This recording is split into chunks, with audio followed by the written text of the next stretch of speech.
Listen, I'm 75 years old, and what I'm about to tell you, I wish to God someone had told me when I was sitting exactly where you're sitting right now. Right now, in America, more than half of people over 60 have less than $500 set aside for emergencies. Half. Let that number sit in your chest for a second. And the financial industry, Wall Street, the magazines, the so-called experts on television, they want you to believe that if you have only $500 saved at 60, your retirement is finished, that you have already failed, that it is too late for you. I am here to tell you they are wrong, but not in the way you think, because the truth is harder than that. The truth is that having $500 saved at 60 is not your biggest problem. Your biggest problem is what you do in the next 12 months, what you stop doing, what you finally face. I worked 40 years, from 25 to 65. I sacrificed my body, my marriage, my friendships for a retirement I very nearly did not live to enjoy. So if you are 60 and you only have $500 and you are quietly terrified, I want you to stay with me right now, not because I am selling you anything, not because I am trying to scare you, but because at 71, I sat in a recliner in a hospital gown and realized I had been lying to myself for 50 years. And I do not want that for you.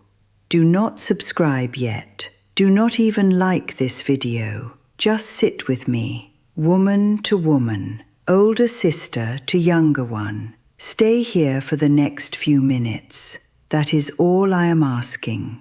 Because what I'm going to share, it changed everything for me. And I believe with my whole heart, it can change everything for you too. I started working in 1976. I was 25 years old. I had just gotten married, just gotten my first real corporate job at a mid-size insurance company in Cleveland, Ohio. And I made myself a promise that I now understand was a kind of quiet curse. I told myself, Margaret, you are going to do this right. You are going to put your head down. You are going to max out the 401k every year they let you. You are going to never miss a Social Security quarter. You are going to be smart, disciplined, patient. And I was. God was I. I worked late. I came in early. I missed my daughter's school plays. I missed my husband's 50th birthday because I was closing a quarterly report. I missed my own mother's last good Christmas because I was on a business trip in Atlanta, presenting numbers nobody remembered the next week. And every single time I made one of those choices, I told myself the exact same thing. I will never forget the words, "It is worth it, Margaret, because one day when you retire, you will have time, you will have money, you will have peace." Do you know what I actually had? I had a slow, invisible erosion of every single thing that genuinely mattered to me. But on paper, I looked like a financial success story. By the time I turned 60, I had a 401k that was respectable, not huge, but respectable. I had Social Security earnings credits maxed out for 35 years. I had a house that was almost paid off. I had a husband, Robert, who was patient with me, even when I was not patient with him. I had a daughter, Sarah, who loved me from a polite distance, and I told myself I was winning. But I want to ask you something right now, and I need you to be honest, not with me, with yourself. Have you ever skipped a doctor's appointment because the deductible felt too high? Have you ever stayed at a job that was slowly draining the soul out of you because you were afraid to lose the health insurance? Have you ever told yourself, I will travel when I retire, even though your knees are already starting to talk back to you? I did all of that, and more. I retired in November of 2016. I remember the day exactly. They threw me a little goodbye party in the corporate conference room. Costco sheet cake, sparkling cider in plastic flutes, a plaque with my name spelt wrong, Margaret instead of Margaret, after 40 years. And I cried in the parking lot for 45 minutes before I could even drive home. I cried because I felt nothing. I had built my entire life for that single moment, and when it finally came, it was just a Tuesday afternoon. Robert was not even home yet. I poured a glass of wine. I sat at the kitchen table, and I waited for the joy to arrive. It never did. For the first 3 years of retirement, I lived a kind of half-life, the kind nobody warns you about. I had the money I had saved, I had Social Security coming in, I had Medicare. On paper, I was fine. I should have been thrilled. I should have been hiking the Grand Canyon and finally finishing the watercolor class I had postponed for 20 years. Instead, I sat at home and watched the cost of living quietly destroy my plans. You see, here is what nobody told me about retirement in America. Nobody. Not my financial advisor, not the human resources lady at my company, not the brochures from the insurance company. Nobody told me that inflation does not retire when you do. A loaf of bread that cost me $2.50 the year I retired was $4.50 4 years later. The same loaf, the exact same brand. My property taxes went up. My homeowner's insurance doubled because the company decided Cleveland weather had become unpredictable. My Medicare Part B premium climbed every January like clockwork. And the kicker, the thing nobody warns you about until you are living it, health care. I had Medicare. I had supplemental insurance. I had everything the experts told me to have. And in 2019, I had a fall. Just a simple fall on the back porch ice. I broke my hip. The surgery, the rehab, the medications, the home health, after Medicare, after my supplement. I was still out of pocket almost $11,000. $11,000 from a single Tuesday morning fall. And let me tell you something else, woman to woman. As we age, the financial system in this country quietly turns against us. The pay gap I lived with for 40 years, it compounds. My Social Security check is smaller than a man's who did the same job, because for years he made more. The years I took off when Sarah was little, they show up on my statement now as zeros that drag my average down. I never knew that. Did you? And it gets worse. Statistically, I will outlive Robert by 7 years. That is the average for our generation. 7 extra years where I will need money, but he will not be there to help me earn it or stretch it. 7 years, alone, with rising costs, and a body that will need more help, not less. Do you know how many of my widowed friends are now living with their adult children? 3 out of 7, and not because they wanted to, because they had to. That is what no one told me, that my retirement plan, the one I sacrificed everything for, was based on assumptions that were already broken before I retired. In 2022, my best friend Eleanor died. She was 73. We had worked together for 30 years at the same company. She retired 2 years before I did. She had saved more than I had. She had a bigger 401k. She had a beach condo in Sarasota. She had everything we had whispered about over coffee for decades. And in October of 2022, she had a stroke. A massive one. She lived another 11 days in a hospital bed in Ohio, never having spent a single winter in the Sarasota condo she had worked her whole life to buy.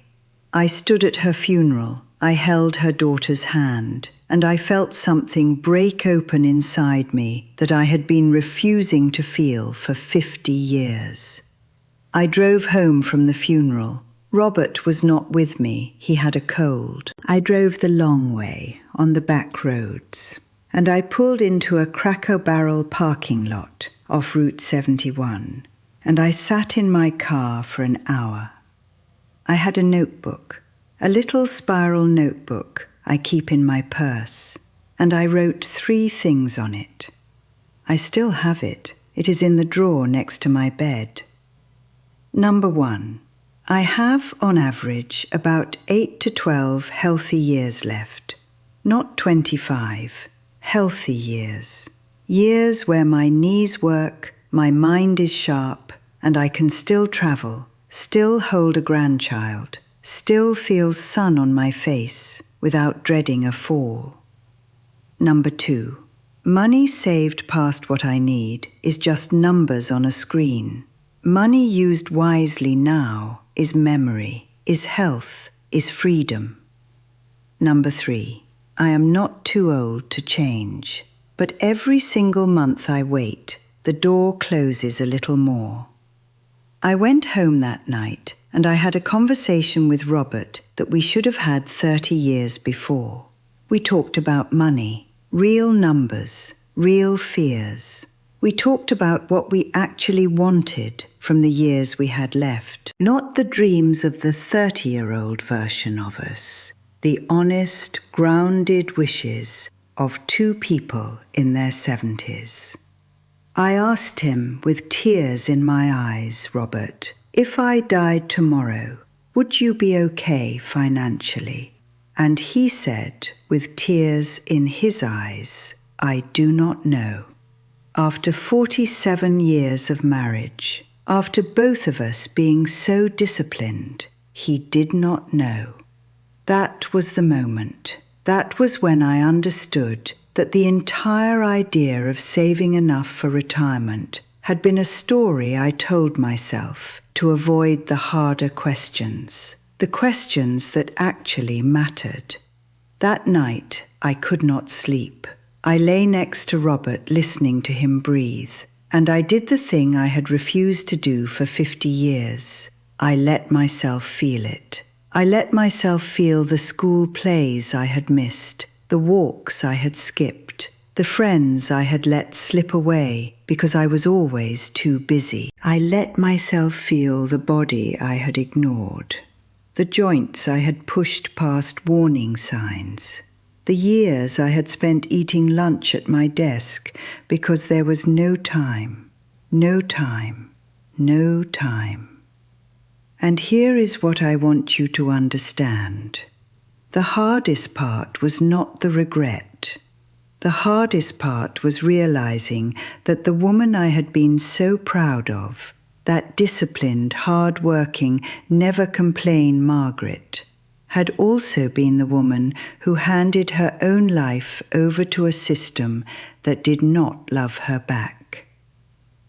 I got up at 4 in the morning. I looked at my hands in the bathroom light. They were my mother's hands, the hands of a woman who had also worked herself into a hospital bed before she was 70. And I thought, my God, I have been raising a daughter to do this exact same thing. That was the moment I knew this was not just about money. It never had been. It was about every woman in my family, going back 4 generations, who had been told that her worth was in what she sacrificed. And I was the first one with the chance to say, enough. I am 75, and the last 15 years have moved faster than my entire decade in my 30s did. That is what nobody tells you. Time at 60 is not the time you remember from 30. It is denser, it is heavier, it is shorter. So if you have $500 saved, please do not spend the next 12 months ashamed. Please do not spend them paralyzed. So now we get to it. The reason you came here. What do you actually do right now, this week, if you are 60 and you have $500? I am not going to give you a 12-step plan with charts and acronyms. I am going to tell you what I would do today if I could go back to 60 and start over. First, take that $500 and do not invest it. Do not put it into a high-yield savings account chasing 2 extra %. Do not let some young man at a brokerage tell you to put it into the market. That $500 is not your retirement. It is your foundation. Open a separate plain savings account. Call it something honest. Mine would be called the Truth Fund, because that is what it is. The first $500 of your honesty about where you are. Second, in the next 30 days, sit down with every single financial document you own. Social Security statement, 401k, pension, Medicare enrollment paperwork, bank statements, bills, all of it. On the kitchen table, with a cup of coffee and a friend or a daughter you trust. You cannot fix what you will not look at. I refuse to look at mine for 40 years. I do not want that for you. Third, before you put another $1 away, get a Medicare wellness visit. It is free. Do it this month. Get the blood work, get the bone density scan, get the eye exam and the hearing test. Because the most expensive thing in retirement is not housing or food. It is health care you saw coming and ignored.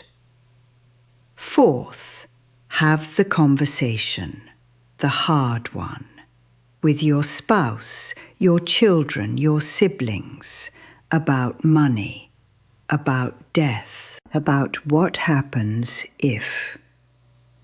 I waited until I was 73 to have that conversation with Robert, and the only thing I regret more than waiting that long is that I almost waited longer. Fifth, and this is the one I beg you to hear. Stop measuring your retirement in dollars. Start measuring it in healthy years. If you have 10 healthy years left, every choice you make should be filtered through that. Is this job giving me back my healthy years, or taking them? Is this house, this commute, this stress, this routine giving me time and energy and presence, or is it stealing them?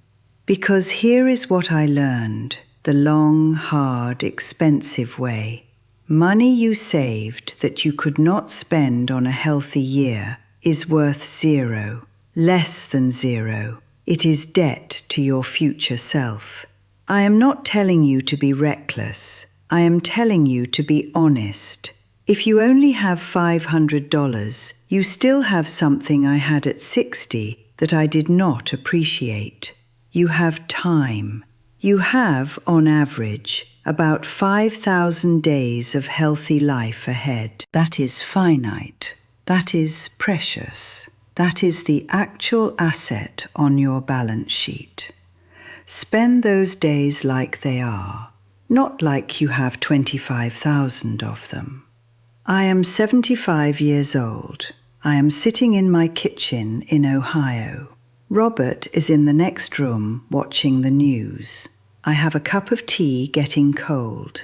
I have a notebook on the table from a Cracker Barrel parking lot 4 years ago. And I have, if I am lucky, maybe 8 good years left. I am not telling you this to scare you. I am telling you because I wish someone had told me. Woman to woman, older sister to younger one, you are not behind. You are not too late. But you are not as early as you think. Start today. Start with the $500. Start with the truth. And if you only do one thing after watching this tonight, before you sleep, tell one person you love that you love them, out loud, by name. That is the single best return on investment I have ever made in my life. And I made it at last when I was 71. Take care of yourself, and take care of those healthy years. They are worth more than every dollar Wall Street will ever sell you.